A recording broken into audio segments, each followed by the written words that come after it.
Who doesn't want to be an astronomer when they were kids? But as we grew up, there seem to be more and more things that need our time.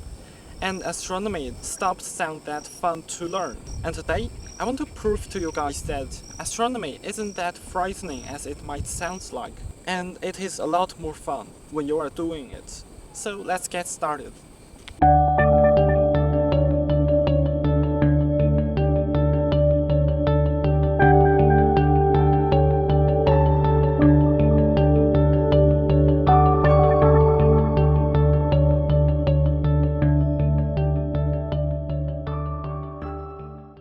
I used to be so jealous at these photos until I saw a video explaining how camera and photography works.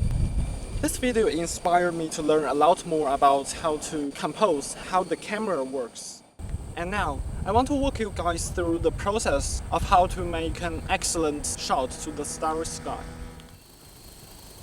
First thing first, equipment.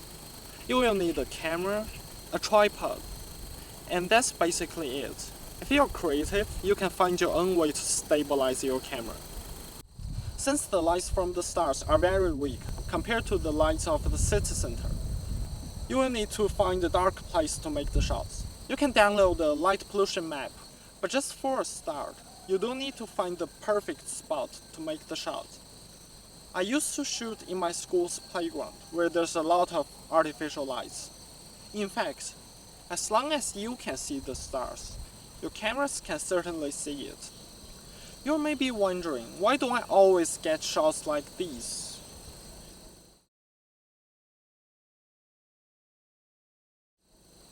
That's because most of our devices are designed for the purpose of day-to-day uses. You need to adjust them manually to make them perfect for the night sky. There are mainly three factors that can be adjusted in most of the cameras: shutter speed, ISO, and the aperture.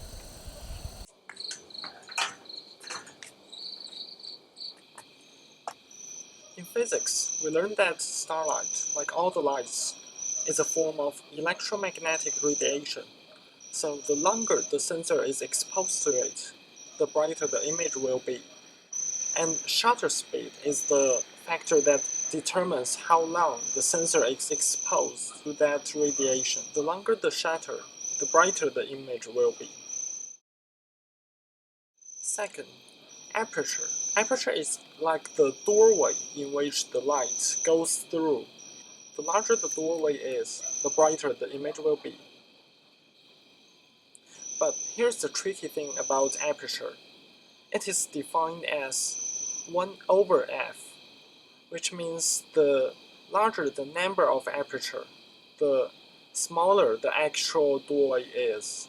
When others ask you to select a smaller aperture, you need to go for like f22 or f25. That means the actual smaller aperture. Finally, ISO is the sensitivity of the sensor.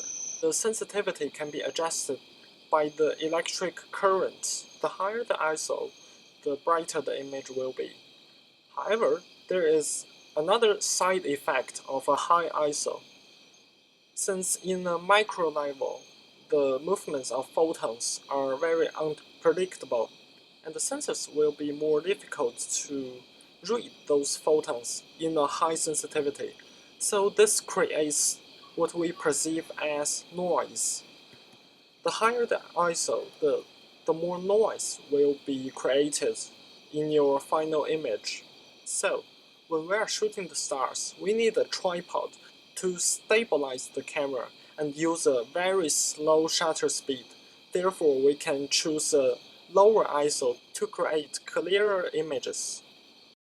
This is the first generation of Sony's A7 camera. We can have a try on those settings. First, we need to set it in manual mode, full manual mode. We can see by default it has a 1/25 seconds shutter speed, which is relatively short. And we want a clear image, so we need to lower the ISO. For this camera, it is usually acceptable like around 2000. And also be careful that because if you set the shutter speed too long, since the Earth is rotating by itself, the stars will reveal their trace, which may not be what you wanted. So, in my experience, usually under 20 seconds is acceptable.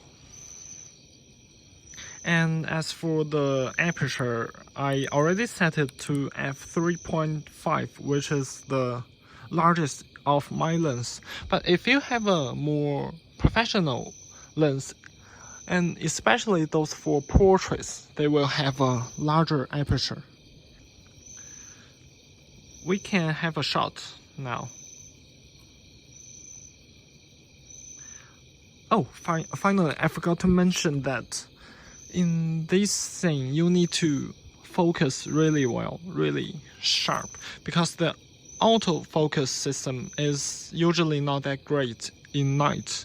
We need to go to manual focus.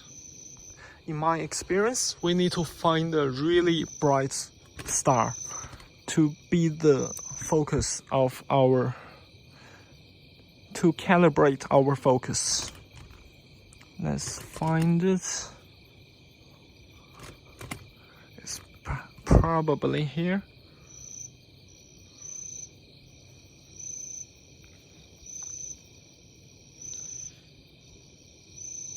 No. Where are you? Oh, there you are. You can see when it gets brighter and smaller and brighter. Now we can finally shoot it. Let's go.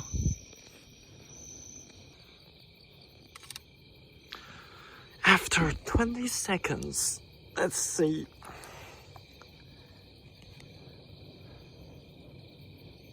Yeah, there's some stars.